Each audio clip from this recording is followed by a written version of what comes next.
Hi, from day 3 of ACR Convergence. I'm Eric Dein from New Jersey. I'm joined with Dr. Jonathan Kay from University of Massachusetts, and we're here in Washington, D.C. And Dr. Kay just finished a great chat about biosimilars and the experience across the world, from hearing about Canada, UK, and from you about the United States. Tell me, first of all, if we switch from an originator to a biosimilar, what would we expect in terms of outcome difference? So a biosimilar that's been reviewed and approved by the FDA has been shown to be equivalent in both efficacy and pharmacokinetics and comparable in analytical studies and safety and efficacy without clinically meaningful differences. So it's essentially like another batch of the reference product. Switching from a patient who's on the reference product to its FDA-approved biosimilar should be no different than going from one lot of the reference product to another. Someone came up to me after my presentation and said that he was used to switching patients who were inadequately responsive to adalimumab to etanercept because he was unsure about whether a biosimilar would be effective. But there's much more risk of lack of response if you switch from adalimumab to etanercept than if you were to switch from adalimumab reference product to an adalimumab biosimilar. And tell me, you had discussed in this talk about this concept of interchangeability. It's something we hear a lot about in terms of it. Can you shed some light on what that means? Sure. Interchangeability was a term that was coined by the United States Congress as part of the Affordable Care Act, which was passed in March of 2010. And this is a term to imply that if a healthcare provider writes a prescription for an interchangeable biosimilar, someone other than the healthcare provider can substitute the interchangeable biosimilar for the reference product, not for another biosimilar, but for the reference product without the informing or consent of the prescribing provider. So interchangeability is a designation, and the FDA came up with guidance in 2019 with a switching study where patients were randomized to either a switching arm or a non-switching arm. They were all treated with the reference product, then they were randomized, and the switching arm underwent 3 switches from the reference product to the biosimilar, back to the reference product, and back to the biosimilar, ending up on the biosimilar, with primary endpoints being pharmacokinetic parameters. And so far there have been 14 biosimilars that have been approved as being interchangeable. 3 of the adalimumab biosimilars have that interchangeability designation.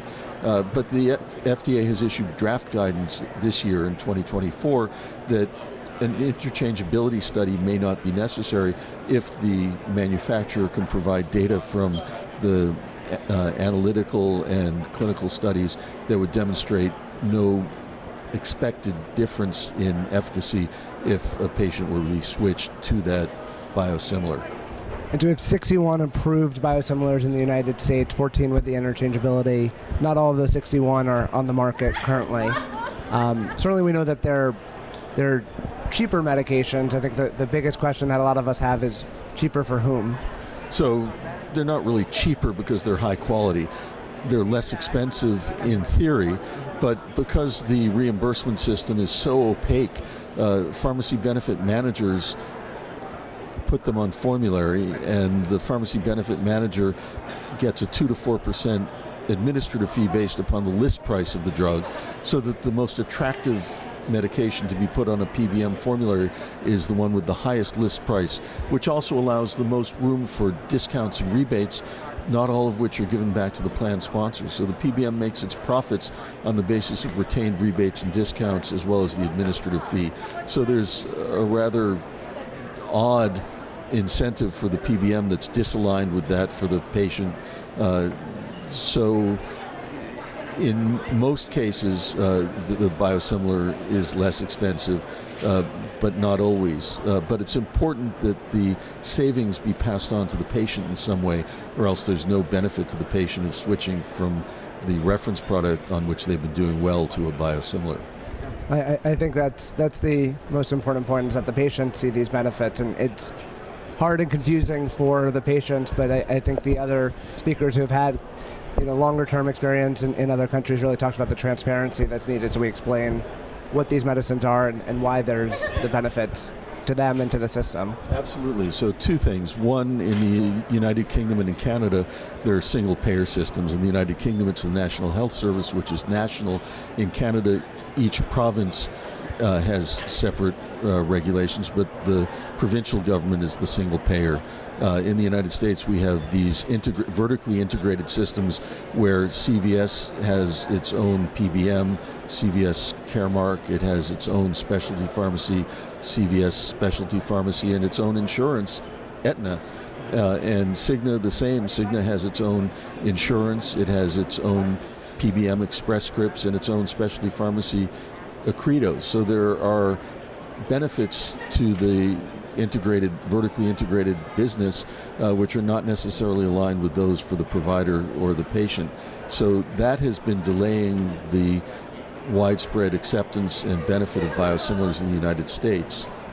You definitely had the unenviable task of explaining the much more complicated system than the other speakers with covering the U.S. perspective, because it's definitely opaque is the right word for that.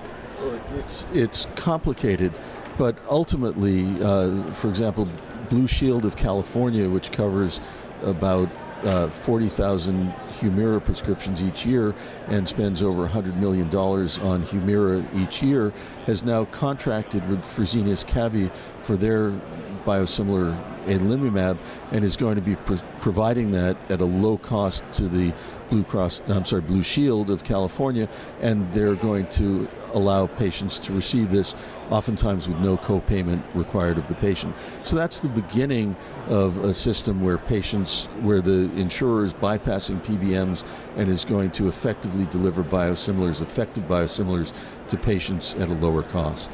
That's fantastic. Last question. We know that the nocebo effect is real, that people, the opposite of the placebo, that when they're expecting something bad to happen, it often will be perceived that it does, if not actually does. How do you counter that, or how do you communicate with patients to help make sure that these transitions go smoothly? Well, first of all, I share with the patient my comfort that with the fact that FDA-approved biosimilars have been carefully studied, reviewed, and approved by regulators in a highly regulated area, so that there should be no concern about problems that are unanticipated. There's been extensive experience in Europe and elsewhere with these molecules, so that there's post-marketing experience elsewhere. And education plays a major role in decreasing the nocebo effect. There was a study called the BioSwitch study in Nijmegen in the Netherlands, where patients were informed that they were going to switch from Enbrel to an etanercept biosimilar with a lower incidence of injection site reactions and a lower cost, and so it was going to benefit society. And what they found was that when they notified patients that they were going to be switched and provided them with an educational presentation made by either a nurse or a pharmacist in the rheumatology clinic, there was an excellent survival rate of drug therapy in this patient population. So education and the physician or healthcare provider expressing confidence that this is a very appropriate therapeutic approach helps to reduce the nocebo effect and ensure the success, both economically for society and therapeutically for the patient, of using a biosimilar. Well, it's definitely coming, so I think it's something we all need to be knowledgeable and prepared for. So thank you very much for your time. My pleasure. Thanks, Eric. Stay tuned to Room Now for lots more coverage of ACR Convergence.